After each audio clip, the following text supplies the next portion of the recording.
Hey everybody, Scott here. Back to make another video. Just gonna drink some tea. This is, well, let me pour it out first. I'm doing it in here, and probably did it about 15 minutes ago. You can hear the pop because it was like, hey, you're opening it too early. But for a fresh, young Shan pour, I'm gonna try steeping it shorter than I did the last time because I'm still experimenting with using this thing for Shan pour. But the tea in question is this one. This is the 2024 Yunnan sourcing Huang Shan Gushu. And yeah, Huang Shan Gushu, it basically means like Huang Shan is like kind of wild mountain or remote mountain or primeval mountain or whatever. It is an area in Jinggu, and it's one that we've been sourcing tea from for about 10 years now. Maybe the first was 2015, Huangshan Gushu. So yeah, 10 years, but this is the 2024. So we haven't made it every year. We've made some autumn as well as spring, and it's just consistently like good tea. I think there was one year where the sample they sent us wasn't very good. I think it was poor processing, but you know, then we asked them for another sample and they just never sent it. So, you know, whatever. Sometimes samples get messed up. You know, the tea comes, the first growth of the tea plants in the spring comes, or the autumn. And the grower will pick them and process them, and maybe they haven't processed tea all year for like a year or something, or so there's that. Sometimes when we get samples of tea from growers that we know have good tea and the samples are not good, we typically ask them for another one. And oftentimes when we get another sample from them, it's totally fine. So that's an aspect of tea sourcing that's over the years that I've learned, is that growers often, you know, like they've taken a long break from processing tea, and so their first little flush, which they often use to make samples to send out to people, are, you know, not as good as they could be. So then a lot of times what we'll do is we'll, you know, like I said, ask for another one. But anyways, just trying to throw in a little bit of something interesting as opposed to just, you know, just tea. Interestingly, actually, this wrapper is one that we used in 2012, the Year of the Dragon. So we were able to reuse it. We changed a couple of the elements, mostly just the colors. This wrapper is by Alexander Agafonov. I'm sorry, Alexander, if I didn't pronounce your name correctly. Really nice guy who I've kept in contact with over the years, and who designed that wrapper back in 2012. So anyways, let's get to tea.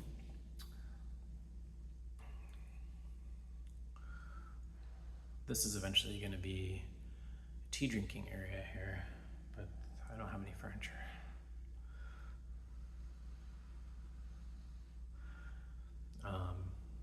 Hopefully we'll get something. All right. My mouth is a little bit funky, and this is hot, so I can't just slurp.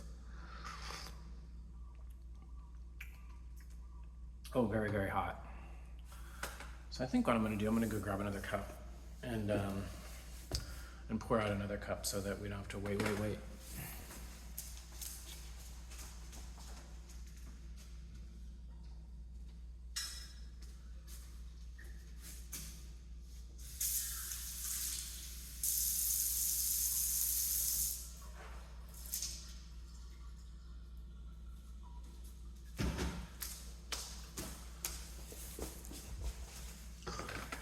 A little rinse. All right, I'm gonna pour this next cup of tea, so at least we have that one. And this next cup of tea is gonna be even a little bit stronger than the other one. I'm actually gonna leave the top off this. That's another thing you can do when you're kind of like, you don't have another place to put the tea, but you kind of are like ready to drink it and you want it to cool down a little bit and maybe slow down on the infusion. You know, the higher temperature can help with that, or the cooler temperatures can help kind of slow that down. But also just get the tea ready for you to drink, because the thing about the flask is it's really, really hot. What else is going on? Since I've been making videos more often, and I'm trying to make them more often, yeah, some of the first flush of early spring Yunnan teas have come out. I just listed Yunnan's early spring silver strands, also called yin si, yi a ye the yin si, one leaf, one bud yin si. And then also a couple of days ago listed Cui Ming, which is also a green tea, early Yunnan green tea. I would imagine the first flush Mao Feng, Yunnan Mao Feng, will probably come out soon. The early spring sun-dried white Pu-erh buds, also called Yabao, came out already as well, and that's listed on the site. So we're kind of getting into the real early stuff. But it's really going to be another month or two before we start getting, you know, like a lot of spring tea. Those are kind of like the very early ones. And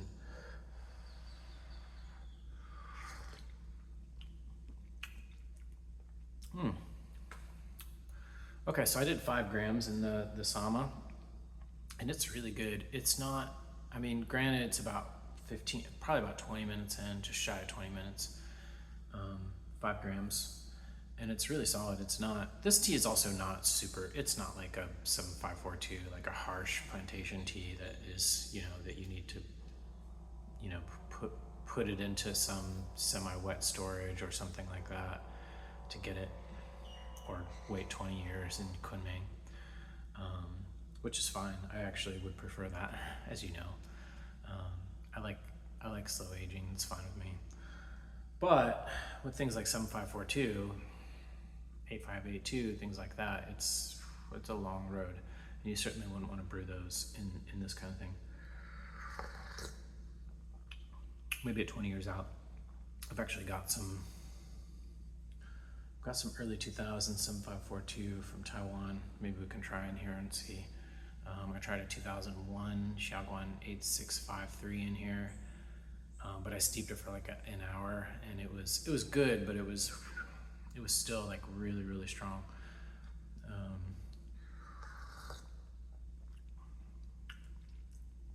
Again, I'm hoping like within a week to get that 2007 Dai Monghai Tea Factory's V93 ripe tool on the website. It's Taiwan stored.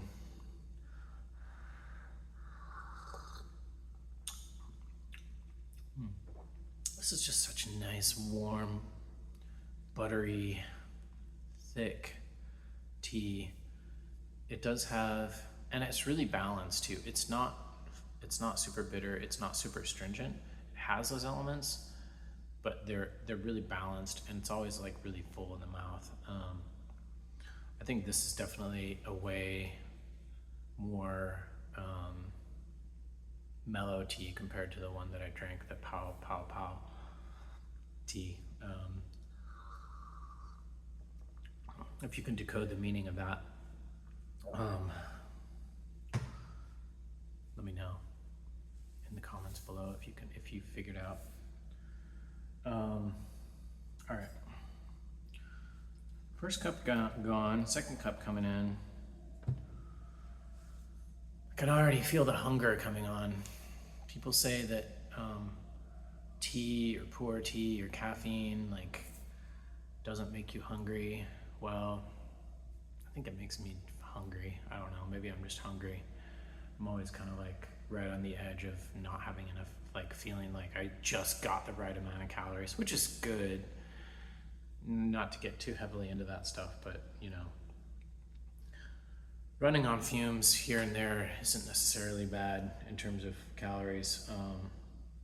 But when you drink really strong teas, or especially Shengpo, like it can really push you kind of into I'm guessing maybe just low blood sugar. I'm not really sure. Be interesting to do some tests and see if after drinking the tea blood sugar drops. I would imagine that it does, even just the diuretic effect of it, but I'm not sure. No idea there. Just guessing. I'm not making any claims. Plus, there's a lot of factors. It would be interesting to if there are scientific studies about that, if they're out there. Oh wait, I've got the wrong cup. I've got the one that I just poured as opposed to this one. This is the titanium cup for the other brewer, the titanium brewer.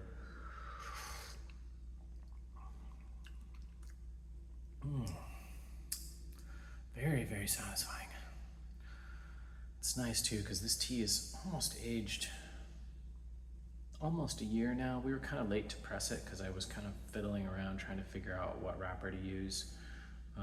Ended up settling on the older wrapper and just kind of changing the 2012 to 2024.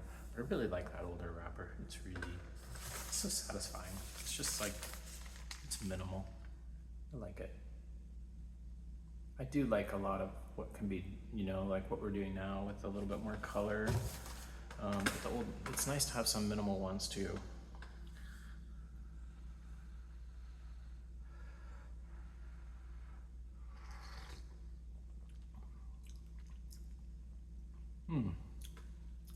Really, really nice. Nice. I wish you could see the soup. Probably can't see it. Yeah, maybe you can see it a little bit. The cup kind of, but it's like a really nice golden yellow color. It's not like bright yellow. It's like golden yellow. That's also could be the steeping method as well. I would think if we were brewing this kung fu, it wouldn't be quite as golden in color. Golden, it would be more close to like light golden, yellow golden. But this is like pretty directly in the golden category. Amber. Of course, the color of this cup distorts it a little bit.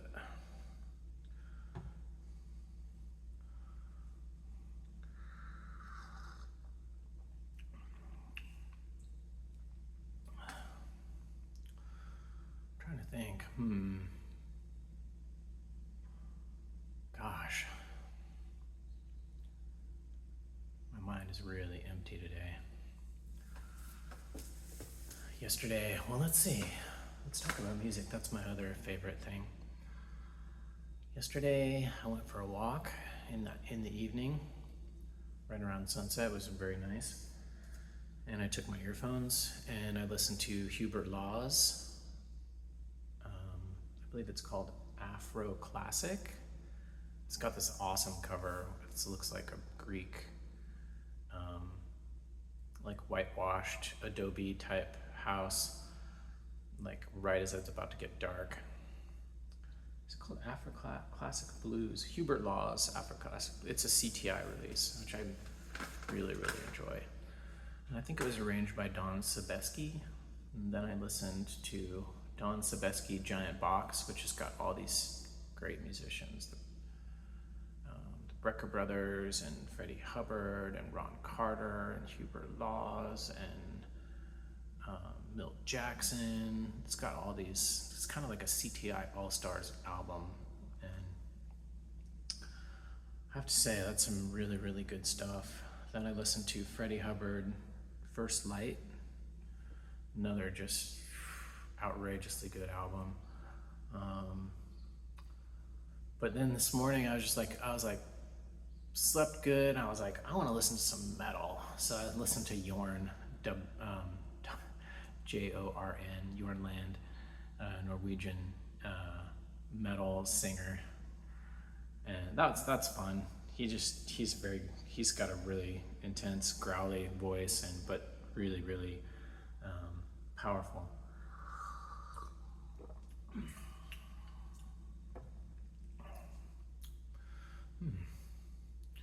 Huang Shan Go Show. Again, I'm impressed. I am impressed with how this tea has changed over time, even just a brief period of time. The 2015 Huang Gushu, which I think I've done a video on, is really, really, really good. Also the Aging Jinggu from 2015. Those are really good indicators of how well these teas age. So a lot of people are skeptical about Jinggu teas, and I personally have no reservations at all about the aging of these Jinggu teas. I think they're really, really solid. Now, do they age in a different way than like Monghai, Banjiang, or Laomana, or Hekai, or places like that? Absolutely, they are different. Excuse me. But they do age very, very nicely. And if you like them when they're relatively young, you're gonna like them even more when they're aged. That's just the way that it is. As I keep telling people, a crappy tea doesn't become a good tea with aging.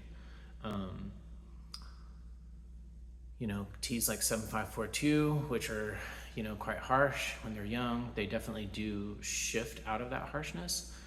But I wouldn't consider them poor quality teas. They're just a certain style of teas. Plantation tea, in general, especially Monghai plantation teas, can be very harsh when it's young, but can age nicely. So harshness isn't necessarily a problem, but like flatness, lack of body, real drying, heady quality, headache tea, as I call it. That's really not a good thing. I think that the young plantation teas, like especially from Monghai and some other areas, they can be like that, but they need to be, the brewing really needs to be controlled tightly, and I would never brew them in a flask like this. I mean, I have a few times, but usually the aged ones, and even then, it's kind of a bit too much.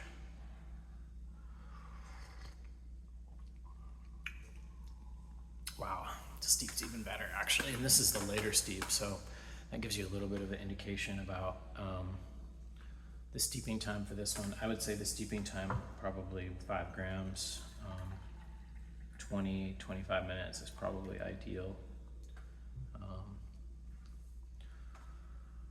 Strong, full body, but not overwhelming and not undrinkable at all.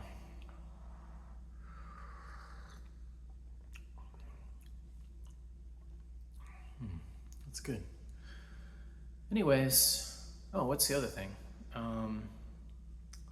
I've decided that I want to start sharing, for those of you who are interested, little tidbits about what I'm reading, what I'm listening to. I told you about what I've been listening to recently, or yesterday and today. But I'm reading John Steinbeck, which I had done in school, and then there was this like little nagging voice in my head that said, you need to read more John Steinbeck. And so I started reading John Steinbeck about a month ago, and I read Grapes of Wrath, and I read The Moon is Down, and I read Cannery Row, and now I'm reading East of Eden, and they're all just so good. The Moon is Down is kind of a very short story about people that basically, like in a very rural place, I think in England, get invaded by people who, they don't say where they're from, but they speak like them, and they have names like them, and they, they have similar norms to them, but they've invaded them, and they're occupying this little town. It's really good. I don't want to give anything away. Cannery Row is also really excellent. There's a lot. My Grapes of Wrath is absolutely just incredibly intense. It's like a gut punch, like pretty much the whole way through. Very bleak. When you think of California, you don't think of this past history and the Depression and the people coming from the interior of the country to survive, literally survive, to try and eat, and the horrible way that they were treated. It's one perspective, but I think it's definitely worth a read. East of Eden, I think, is probably so far my favorite of them. Cannery Row is more like lighthearted, and it's a great story if you just want a relatively lighthearted read. That's a great one. East of Eden is intense, but it's just beautifully written and has this, like, I don't know. Steinbeck always interjects kind of some commentary of his own about the time and the place and the history, the shifts in time and history, and he'll just drop a chapter in between the story where it's just, you know, he's just gonna lay it on you, you know, some heavy duty stuff. But anyways, that's about it. I'm probably gonna be reading that for a while, and unfortunately I read in the evening, and it usually makes me very sleepy. So I'm like, I'm gonna read for 45 minutes, and it turns out to be like 25 minutes. I'm just like, I'm falling asleep. But anyways, if you've read any Steinbeck or listened to any of the music that I was talking about, you want to comment, please comment below. If you want to talk about Huang, Shan, or anything else. This is 20 minutes of me rambling, so there you go. That's what you get.